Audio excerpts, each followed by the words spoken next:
성경에는 할렐루야로 시작해서 할렐루야로 끝나는 시편이 있습니다. 그 시편 중에 첫 번째가 바로 106편이고요.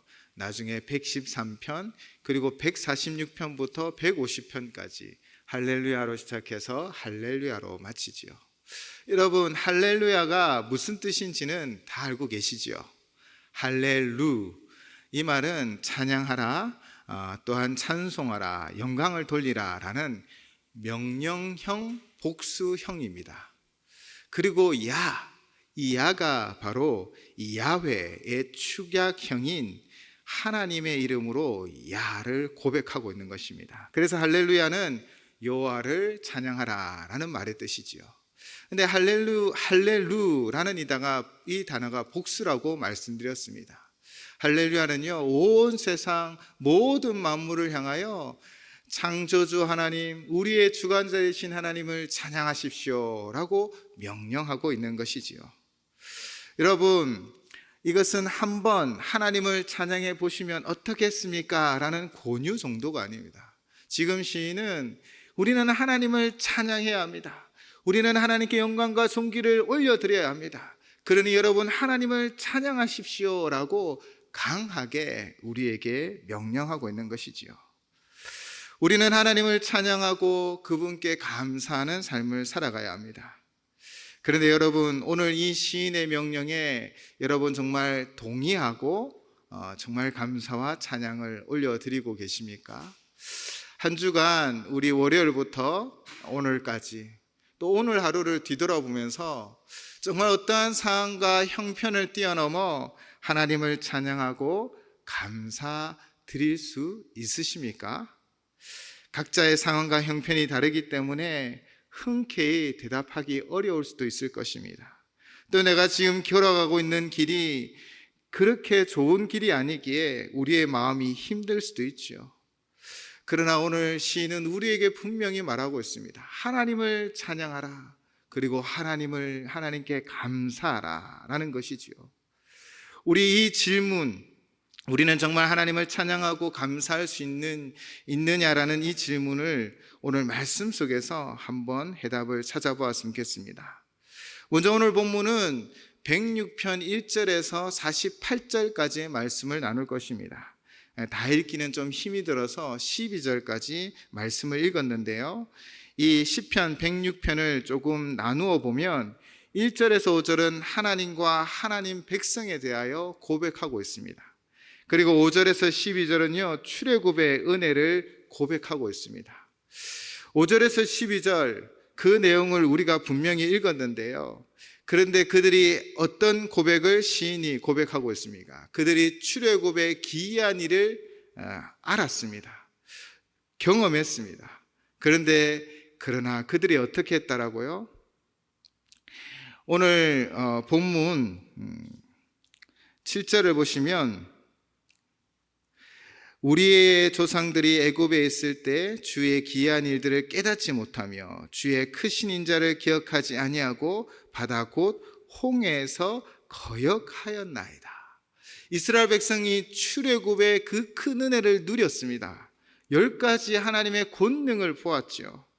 그렇게 하나님과 함께 그 인도하심을 따라 출애굽하였는데 그들이 당장 홍해 앞에 왔을 때 그들이 어떻게 했다고요? 7절을 보면 거역하였다라는 것입니다. 불신앙의 모습을 보였다라는 것이죠. 그런데 성경은 8절로부터 무엇을 시작합니까? 그러나의 역사가 있었다라는 것입니다. 8절 말씀입니다. 그러나 여호와께서는 자기의 이름을 위하여 그들을 구원하셨으니 그의 큰 권능을 만민이 알게 하려 하심이로다. 아멘. 홍해 앞에 불순종의 모습을 보였습니다. 너무나 놀라운 능력으로 출애굽시켰고 이 홍해까지 인도하였는데 홍해의 어려움 앞에 그들이 불신앙의 모습을 보였지만 하나님은 그러나의 은혜를 베풀어 주셨지요. 그래서 그들을 구원하며 큰 권능을 만민이 알게 하려 하십니다. 바로 홍해를 마른 땅처럼 이스라엘 백성들이 건넌 뒤에 당시 최강의 애굽 군대를 어떻게 하셨습니까? 바로 그 물 홍해에 수장시켰습니다. 당시 애굽은 가장 최강의 나라였습니다. 그들의 전차, 말이 끄는 그 전차는 그 모든 땅을 짓밟고 승리했던 막강한 무기입니다. 그러나 그 모든 것도 하나님의 권능 아래 아무것도 아니었지요. 다 수장되었습니다. 그리고 12절은 이렇게 고백하고 있습니다. 이에 그들이 그의 말씀을 믿고 그를 찬양하는 노래를 불렀도다. 아멘. 다시 그들은 하나님의 구원의 능력을 보고 하나님을 찬양하였지요. 오늘 본문이 딱 12절까지만 끝나면 정말 우리가 참 좋겠지만, 그런데 앞으로 시인은 이스라엘 백성들의 현실을 말합니다. 우리가 읽지 않았지만 13절은 이렇게 시작되어집니다. 그러나 그들은 그가 행하신 일을 곧 잊어버리며 그의 가르침을 기다리지 아니하고. 아멘. 그러나 이스라엘 백성들이 어떠하였다고요? 그들이 하나님을 잊어버렸습니다. 이처럼 오늘 보면 106편 전체는요, 하나님께서 역전시켜 주시는 그런 하나의 은혜가 있었습니다. 그런데 안타까운 것은요, 그 은혜를 잊어버리는 연약한 인간의 반전의 모습이 그러나로 기록되어 있다는 것입니다. 은혜로 출애굽시켰지만 그들이 광야에서 욕심을 내고 하나님 말씀에 불순종하며 믿음 없었기에 하나님은 그 광야에서 그들을 시험하기도 했고 또 심판하기도 하였습니다. 그 내용이 13절부터 33절까지 기록되어져 있고요. 그리고 34절에서 43절은 가나안에 정착한 이스라엘 백성, 그들이 하나님 앞에 온전히 서지 못한 채 약속의 땅 가나안을 주셨음에도 불구하고 그들은 불순종하며 불신앙에 빠지고 또 우상 숭배로 말미암아 포로되었음을 기록하고 있습니다. 여러분, 하나님은 우리 인생에 항상 그런 아이의 역전을 일으켜 주셨습니다. 그런데 인간은 늘 그런 아이의 반전의 모습을 보여주었던 것 같습니다. 하나님의 크신 은혜를 누렸지만 그 은혜를 잊어버린 채 제갓길로 가버리는 이스라엘 백성들이지요. 여러분, 이스라엘 백성만 그러할까요? 우리의 모습은 어떠하십니까? 하나님이 여러분에게 은혜를 베푸시고 정말 끝이다 라고 생각했던 그 순간에 기도를 통하여 하나님 역전시켜 주셨는데, 그런데 우리는 그 은혜를 누리면서 점점 하나님의 그 은혜를 까먹어버리고, 그러나 나는 다시 나의 길을 가노라 라고 또 반전의 역사를 만들어 갔던 것은 아닙니까? 오늘 시편 106편은 이런 하나님의 역전의 역사와 또 인간의 반전의 역사가 그대로 기록되어져 있습니다. 그럼에도 불구하고 하나님은 어떤 분이셨습니까? 다시 44절로부터 하나님은 역전의 역사를 이루어 가십니다. 우리 44절부터 46절까지 한 목소리로 함께 봉독하도록 하겠습니다. 그러나 여호와께서 그들의 부르짖음을 들으실 때 그들의 고통을 돌보시며 그들을 위하여 그의 언약을 기억하시고 그 크신 인자하심을 따라 뜻을 돌이키사 그들을 사로잡은 모든 자에게서 긍휼히 여김을 받게 하셨도다. 아멘. 하나님은 다시 역전의 은혜를 베풀어 주셨습니다. 이스라엘 백성들이 정착하고 통일 왕국을 이루고 분열 왕국이 되었고, 그들은 계속해서 하나님 앞에 범죄함으로 사마리아, 북이스라엘은 아수르에, 또 남유다도 결국 바벨론에 완전히 무너지고 포로로 잡혀갔습니다. 그때 하나님은 그들을 완전히 버리지 않으셨지요. 결국 그러나의 은혜, 그 그러나의 역전을 일으켜 세워주셨습니다. 하나님은 항상 우리 인생 가운데 그러나의 역전을 만들어 가시죠. 그런데 우리 인간은 항상 그러나의 반전을 만들어 갔습니다. 그러나 그 끝은 그것이 끝이 아니라 바로 그러나의 은혜로 다시 한번 우리를 역전시키고 세워주셨던 것입니다. 우리가 오늘 이 밤에 우리의 한 주간의 삶이 지치고 힘들고 또 내 앞에 아직까지도 산적한 문제가 있고 걱정거리가 있지만, 시인이 우리에게 명령하고 있는 하나님을 찬양하고 또 하나님께 감사할 수 있는 그 분명한 이유가 무엇 때문입니까? 그것은 나의 주변, 나의 환경 때문이 아니라 바로 신실하신 하나님 때문입니다. 그래서 시인은 1절로 이렇게 고백하고 있죠. 우리 1절 다시 한번 봉독하도록 하겠습니다. 시작. 할렐루야, 여호와께 감사하라. 그는 선하시며 그 인자하심이 영원함이로다. 아멘.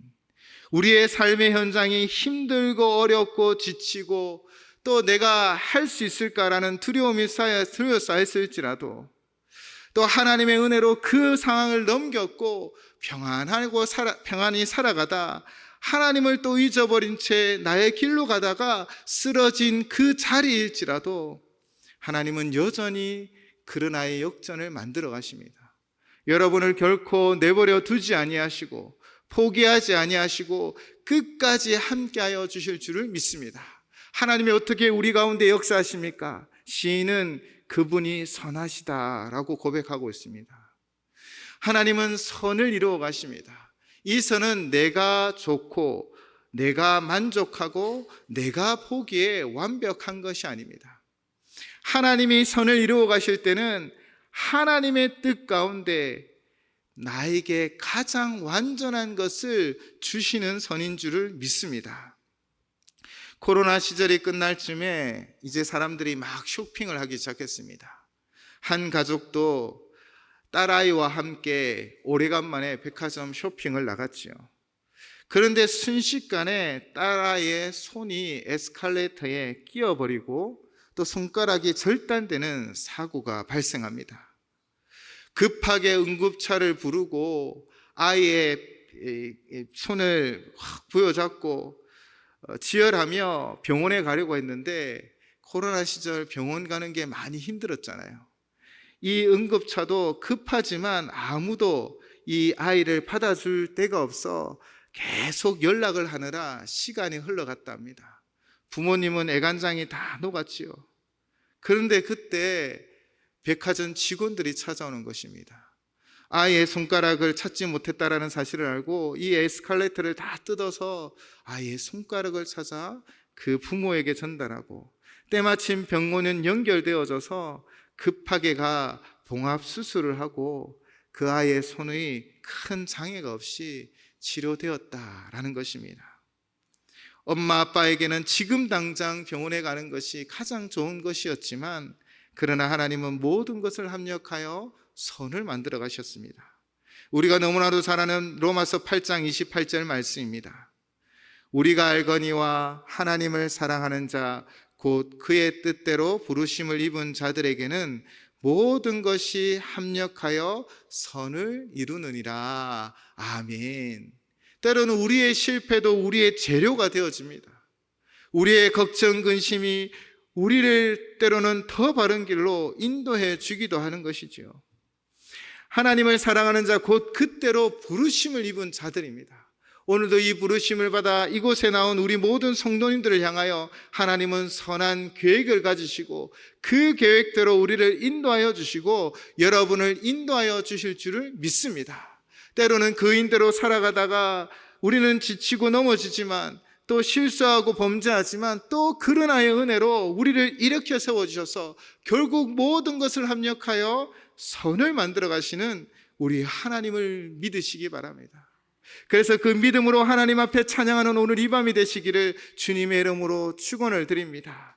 또한 하나님을 우리가 찬양하고 감사해야 할 분명한 이유가 무엇입니까? 바로 인자 때문입니다. 인자는 곧 헤세드이지요. 여러분, 하나님의 인자가 얼마나 크신지를 아십니까? 하나님의 사랑이 얼마나 크고 크십니까? 사실 하나님은 전능하신 하나님이십니다. 여러분, 이스라엘 백성들이 시내산 아래에서 우상을 만들어 범죄하였을 때 하나님이 어떻게 말씀하셨는지 아십니까? 출애굽기 32장 9절에서 10절 말씀입니다. 여호와께서 또 모세에게 이르시되 내가 이 백성을 보니 목이 뻣뻣한 백성이로다. 그런즉 내가 하는 대로 두라. 내가 그들에게 진노하여 그들을 진멸하고 너를 큰 나라가 되게 하리라. 아멘. 여러분, 하나님 못하실까요? 아니요, 하실 수 있습니다. 하나님은 온 세상을 다 심판하시고 노아와 그 가족을 통하여 또 새로운 시작을 하시지 않으셨습니까? 충분히 하실 수 있으셨지만 그러나 하나님이 인자를 베풀어 주셨습니다. 바로 모세의 그 중보 기도 가운데 하나님은 그들을 용서하고 은혜를 베풀어 주셔서 그들을 회복시켜 주셨습니다. 하나님의 인자는 끝이 없으십니다. 그분의 사랑은 우리의 조건과 우리의 행위와 우리가 가지고 있는 것으로 인하여 시작되어진 것이 아닙니다. 하나님이 오랜 태초부터, 아니 창세전부터 우리를 택하셨고 우리를 부르셨고 우리를 예수 그리스도로 의롭게 하셨고 또 영화롭게 하여 주실 줄을 믿습니다. 그분이 우리를 향한 그 끝없는 인자가 우리를 살리며 일으켜 세워주심을 믿습니다.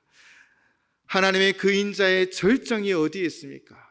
바로 예수 그리스도십니다. 하나님이 우리를 살리기 위하여 독생자도 아낌없이 이 땅 가운데 내어주셨습니다. 그렇게 성자 하나님이신 예수님은 인간의 옷을 입고 이 땅에 오셨고 그 십자가에서 자신의 모든 것을 다 내어놓고 우리를 살리셨습니다. 십자가의 사랑보다 더 큰 사랑은 없고 십자가의 사랑은 모든 죄를 덮으며 모든 사람을 살리는 구원의 은혜요 사랑임을 고백할 수밖에 없습니다. 그 인자하심을 찬양하시기 바랍니다. 여러분을 위하여 모든 것을 내어주신 하나님께서 여러분을 위하여 모든 것을 행하실 줄을 믿습니다. 여러분이 부족하고 연약하고 내가 연약하고 부족할지라도 나의 삶 속에 하나님이 함께 하셔서 우리를 일으켜 세워주실 줄을 믿습니다. 오늘 이렇게 본문을 묵상하다 보니 정말 그러나의 은혜가 넘쳤습니다. 우리의 인생은 늘 연약하지만 하나님은 늘 그러나의 역전을 일으켜 우리를 세워주셨습니다. 그런데 우리는 또 우리의 길로 걸어가다가 넘어졌죠. 그러나의 반전의 역사를 우리는 만들어갔지만 늘 변함없는 하나님은 그러나의 역전의 은혜를 베풀어 주셨습니다. 그리고 또 하나, 여러분, 오늘 본문에는 3번의 그러나가 있습니다. 그 마지막 그러나가 무엇일까요? 바로 하나님 역전의 그러나입니다. 우리 인생의 마지막은 주 예수 그리스도를 통한 마지막 역전의 은혜가 넘쳐날 줄을 믿습니다. 예수 그리스도로 우리를 영원한 나라로 인도하여 주실 것입니다. 때로는 우리의 삶이 지치고 어렵고 힘들지라도 예수님은 반드시 그러나의 은혜로, 역전의 은혜로 우리를 일으켜 세워주실 줄을 믿습니다. 여러분, 이 믿음을 가지고 오늘도 하나님을 찬양하며 또 우리 안에 있는 현장의 삶의 고단함을 하나님 앞에 올려드리며 내 마음에 있는 걱정과 근심을 다 내려놓고 주님만 의지하며 나아가시기 바랍니다. 그러면 주님이 우리를 그러나의 역전으로 인도하여 주실 줄을 믿습니다.